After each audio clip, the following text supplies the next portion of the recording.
हाँ, तो चलिए स्टूडेंट, अभी हमने अपनी टेक्स्ट बुक में लेस एंड मोर, कम और ज़्यादा, इसके कुछ देखे हमने, और हम और कुछ एग्जाम्पल्स के ज़रिए उसे लेस और मोर को समझते हैं। तो चलिए स्टूडेंट्स, हाँ, तो ये देखिए मोर, ये मोर वाला कार्ड हमने इसके ऊपर रखे हैं। अब आप यहाँ पर देखिए, मोर मीन्स ज़्यादा, यानी ये जो पेंसिल्स है, दिस इज पेंसिल, यहाँ पर ये पेंसिल ज़्यादा पेंसिल है, ज़्यादा पेंसिल मीन्स मोर।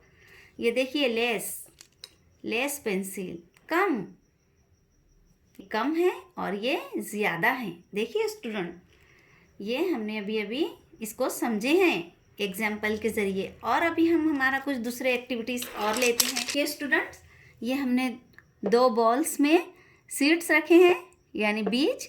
तो अभी आपको इसमें आप बताएंगे कि इसके अंदर लेट्स, ये वाला है ना, ये बॉल्स में लेट्स,